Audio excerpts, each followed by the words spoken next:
नमस्कार, मैं हूं संजय शर्मा। आप देख रहे हैं 4 PM न्यूज़ नेटवर्क। 3 दिन पहले खबर छपी। खबर थी कि नवंबर के महीने में रिलायंस कैपिटल, जिसके मालिक अनिल अंबानी थे, वो बिक जाएगा। हिंदुजा ग्रुप इसको खरीद लेगा। तब मुझे याद आई इस शख्स की दास्तान। मैंने सोचा आपको बताऊं, जो शख्स देश का सबसे चमकता हुआ सितारा था। बड़े बड़े नेता, बड़े बड़े फिल्म इंडस्ट्री के लोग, बड़े बड़े उद्योगपति उसके चरणों में बिछे रहते थे।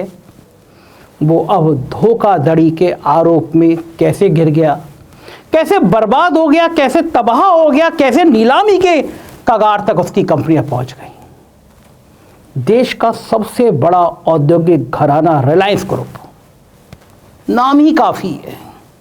वो ग्रुप जिसकी नींव धीरूभाई अंबानी ने साल 1958 में रखी थी, जिसका दुनिया भर में डंका बजता है। जब तक धीरूभाई थे तब तक सब कुछ बढ़िया से चल रहा था। धीरूभाई के साथ उनके दोनों बेटे मुकेश अंबानी और ये साहब अनिल अंबानी दोनों मिलकर रिलायंस ग्रुप को चला रहे थे।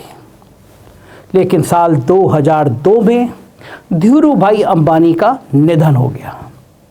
उनके निधन के कुछ महीनों बाद देश के सबसे बड़े उद्योग घराने में जंग छिड़ जाती है। कौन सा भाई कौन सी कंपनी संभालेगा, इस बात की जंग। और इसके बाद दोनों भाइयों के बीच कंपनियों का बंटवारा होता है। क्या रिश्ते होते हैं जो पैसे के खातिर भाई भाई को अलग कर देते हैं। देश का सबसे पैसे वाला परिवार, वहाँ भाइयों और भाइयों के बीच ऐसी जंग छिड़ जाती है। एक तरफ जहाँ बड़े बेटे मुकेश अंबानी को पुरानी बिजनेस संभालने का मौका मिलता है, इसमें पेट्रोकेमिकल, टेक्सटाइल, रिफाइनरी, तेल गैस, इन जैसे कारोबार शामिल होते हैं, तो वहीं दूसरे बेटे अनिल अंबानी के खाते में नए जमाने के बिजनेस आए। इसमें टेलीकॉम, फाइनेंस, एनर्जी, इस तरह के बिजनेस जैसे बड़े कारोबार शामिल थे। इसे सफलता की गारंटी माना जा रहा था। कंपनी के बंटवारे, इस बंटवारों के बाद कुछ सालों तक ठीक चलता रहा। अनिल अंबानी की चमक उन दिनों देखने को मिलती थी। मीडिया में हर तरफ अनिल अंबानी अनिल अंबानी अनिल अंबानी होता रहता था। अक्सर मीडिया मुंबई, दिल्ली में किसी मैराथन दौड़ में शामिल अनिल अंबानी की कंपनी, अनिल अंबानी के फोटो, उनके कारोबारी तरक्की के किस्से सुनाता रहता कि क्या शानदार आदमी है, क्या सराहनीय काम करता है, क्या ब्रांड है। बात बात में प्रेस कॉन्फ्रेंस करके अपने प्रोडक्ट की जानकारी मीडिया को देना अनिल अंबानी को बहुत पसंद था। चाहते थे टीवी चैनलों पर उनकी तारीफों के पुल बन जाए। दौर यहाँ तक आया कि अब वो टीवी चैनल उनकी बर्बादी की कहानियाँ बताने लगे।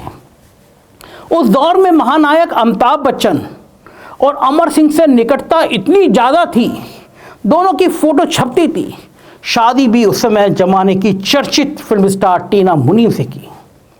एक वक्त वो भी आया जब अनिल अंबानी दुनिया के 6ठे सबसे अमीर उद्योगपति थे। लेकिन वक्त पिक्चर देखिएगा, उसका गाना है कि वक्त की हर शय गुलाम, वक्त के दिन और रात। अनिल अंबानी अमर सिंह के साथ बर्बादी की उस रास्ते पर चल पड़े जो बर्बादी तक लाने के अलावा कोई दूसरा काम कर नहीं सकता था। अनिल अंबानी की आरकॉम दिवालिया होने के कगार पर पहुंच गई। कंपनी पर कर्ज बढ़ने लगा। हालात ये है कि आज वो दिवालिया हो चुके हैं। आज मैं बताता हूं आपको अनिल अंबानी की अर्श से फर्श तक की आने की पूरी कहानी। दरअसल रिलायंस ग्रुप के बंटवारे के बाद अनिल अंबानी को रिलायंस की बहुमूल्य और नए जमाने की कंपनियां मिली, लेकिन वो कमाल दिखा नहीं पाए, दिमाग कहीं और रहता था। अनिल अंबानी ने रिलायंस टेलीकॉम को लेकर कई महत्वाकांक्षी योजनाएं बनाई, लेकिन प्लानिंग हमेशा फेल रही। इसके साथ ही वो टेलीकॉम, पावर और इंफ्रास्ट्रक्चर सेक्टर के किंग बनना चाहते थे। उन्होंने भारतीय बैंकों को खूब लोन लिया और फिर बहुत 420 तरीके से लिया, धोखाधड़ी करके लिया। अनिल अंबानी साल 2006 से 2008 के बीच देश के सबसे बड़े इंफ्रास्ट्रक्चर प्रोजेक्ट की बोली को लेकर व्यस्त थे। इसमें दादरी में गैस आधारित mega power project, metro train, कोयला आधारित मेगा पावर प्रोजेक्ट शामिल थे। बड़ा धूम मची हुई थी। अनिल अंबानी ने मनोरंजन की दुनिया, मनोरंजन के बिजनेस में बड़े पैमाने पर निवेश किया। उन्होंने Hollywood film maker Steven Spielberg की कंपनी ड्रीम वर्क को 83.5 करोड़ डॉलर में खरीद लिया। साल 2007 में अनिल अंबानी ने रिलायंस पावर के शेयर को बिक्री के लिए लॉन्च किया। अधिक प्रीमियम के बावजूद निवेशकों ने इसमें जोरदार उत्साह दिखाया। कंपनी के शेयरों की बिक्री और रिलायंस पावर की लिस्टिंग से अनिल अंबानी देश के अरबपतियों के लिस्ट में टॉप में शामिल हो गए। झटका हो गया, हर तरफ सिर्फ अनिल अंबानी, अनिल अंबानी और सिर्फ अनिल अंबानी। मगर साल 2007-8 में उनकी संपत्ति और मुकेश अंबानी के नेटवर्थ में बहुत कम अंतर था। लेकिन फिर अनिल अंबानी की हालत ऐसी हो गई कि उन्हें कर्ज चुकाने के लिए भी कर्ज लेना पड़ा। ग्लोबल मंदी से पहले अनिल अंबानी के ग्रुप की कंपनियों की मार्केट वैल्यू करीब 4 लाख करोड़ रुपए थी, लेकिन वो इस मुकाम पर टिके नहीं रह सके। उन्हें मिली कंपनी की बर्बादी में आर पावर और आर कॉम का जिक्र बेहद जरूरी है। इसे उदाहरण के तौर पर हम समझें तो अनिल अंबानी ने ऊर्जा क्षेत्र में टॉप की पहुंचने के लिए कई ऐसे प्रोजेक्ट में दांव लगाया जो कि एक आसान सा प्रोजेक्ट था, शासन प्रोजेक्ट था। इसकी लागत उस समय अनुमान से 1.45 लाख डॉलर ज़्यादा पहुंच गई। इस परियोजना की फंडिंग एडिशनल एक्टिविटी और देनदारों के कर्ज से हुई थी और कंपनी पर कर्ज 31,700 करोड़ रुपए से ज़्यादा हो गया। देनदारी बढ़ती चली गई, कर्ज बढ़ता चला गया, हाथ में कुछ नहीं आया। यह होता है वक्त। इसके अलावा टेलीकॉम सेक्टर में उनकी गलती ने उन्हें बर्बाद करने में अहम रोल प्ले किया। आरकॉम के जरिए अनिल अंबानी अमीरों की तकनीक लेकर गरीबों को सौंपने के काम में जुटे थे। इस समय उन्होंने CDMA आधारित नेटवर्क अपनाया जो GSM नेटवर्क के मुकाबले महंगा ज़्यादा था। तब के समय में आरकॉम का ARPU 80 रुपये था, जो हर समय इंडस्ट्री के औसत 120 रुपये से कम रहा था। इस तरह हर यूनिट पर आरकॉम को नुकसान उठाना पड़ा और वो आरकॉम 25,000 करोड़ से ज़्यादा के कर्ज तले दब गया। कर्ज का ये दर्द उस वक्त और भारी हो गया जब आरकॉम और एयरसेल के विलय में असफलता मिली। साल 2016 में आरकॉम और एयरसेल का विलय विफल रहा। बंटवारे के बाद अनिल अंबानी को रिलायंस की प्रॉफिट और ग्रोथ देने वाली कंपनियां मिली थीं, बहुत अच्छी कंपनियां मिली थीं। तेजी से बढ़ते नेटवर्क मार्केट में बड़ी हिस्सेदारी के साथ रिलायंस कम्युनिकेशन अनिल अंबानी के पोर्टफोलियो का एक महत्वपूर्ण हिस्सा था। हालांकि कंपनी ने 2G और 3G तक सीमित CDMA तकनीक पर दांव लगाया, जबकि दूरसंचार क्षेत्र का भविष्य एक अलग तकनीक LTE पर आधारित 4G में था। जब अंबानी बंधुओं के बीच गैर प्रतिस्पर्धा समझौते खत्म हो गए तो रिलायंस जियो ने बेहतर तकनीक के साथ इस क्षेत्र में प्रवेश किया और प्राइस वार शुरू किया। भाई भाइयों में जंग शुरू हुई। इससे रिलायंस कम्युनिकेशन समेत दूरसंचार कंपनियों की बाकी हालत बिगड़ती चली गई। सबकी वित्तीय हालत बिगड़ गई। प्रधानमंत्री जी मुकेश अंबानी की तरफ से कमजोर बैकअप योजनाओं के कारण बुकफील्ड की टावर बिक्री विफल रही।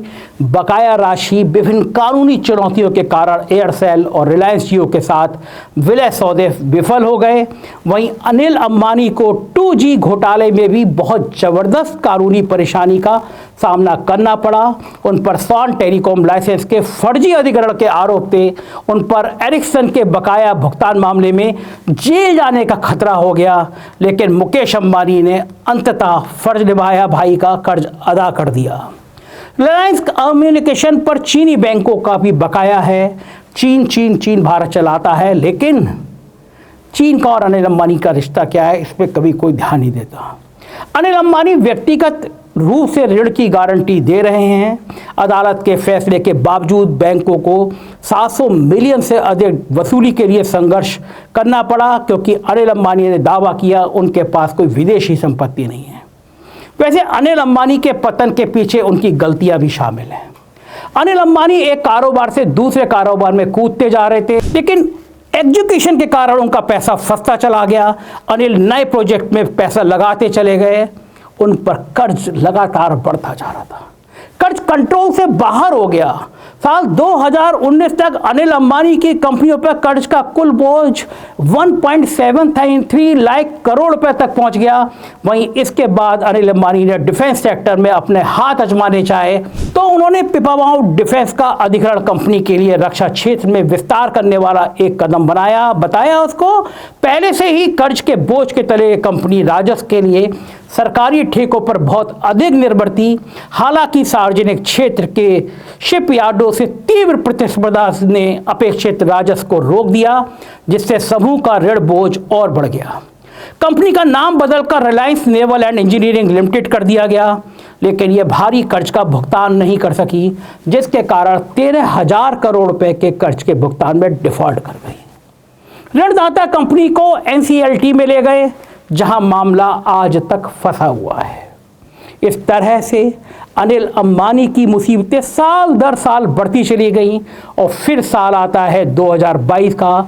इस साल बाजार नियामक सेबी ने अनिल अंबानी और 3 अन्य को प्रतिभूति बाजार में भागीदारी से रोक दिया। सेबी के 100 से ज़्यादा आदेशों में चौंकाने वाले आरोप लगाए गए।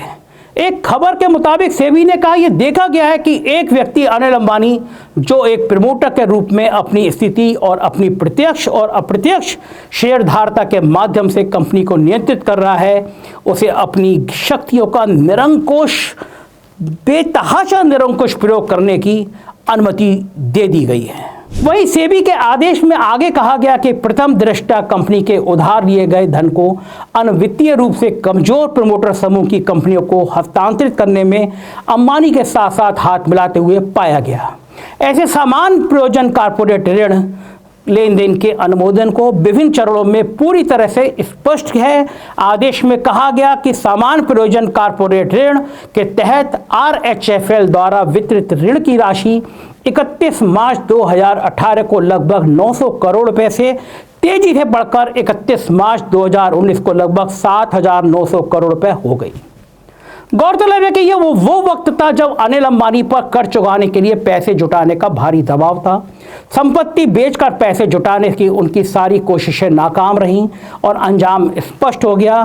तो अनिल अंबानी ने धोखाधड़ी का सहारा लिया, बैंकों और अन्य संस्थानों से पैसा उधार लिया, अन्य समूह कंपनियों को धन हस्तांतरित किया। यह सर्वोच्च कोटि की धोखाधड़ी थी। वहीं मार्च 2020 में यस बैंक के तत्कालीन सीईओ राणा कपूर की गिरफ्तारी के बाद पता चला कि वो और अनिल अंबानी एक बड़े घोटाले में शामिल थे।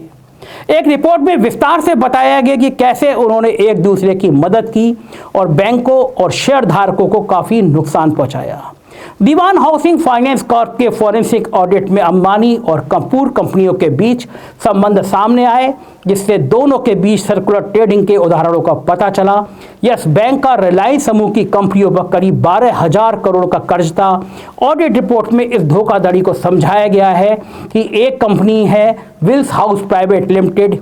ये कंपनी कपूर परिवार से जुड़ी है। इसने रिलायंस कंपनी से एक कर्जा लिया और ये अप्रैल 2018 में रिलायंस होम से 60 करोड़ का उधार लिया। इस पैसे का इस्तेमाल अपनी मूल कंपनी RAB इंटरप्राइजेज लिमिटेड के मौजूदा 60 करोड़ रुपए के ऋण को चुकाने के लिए किया।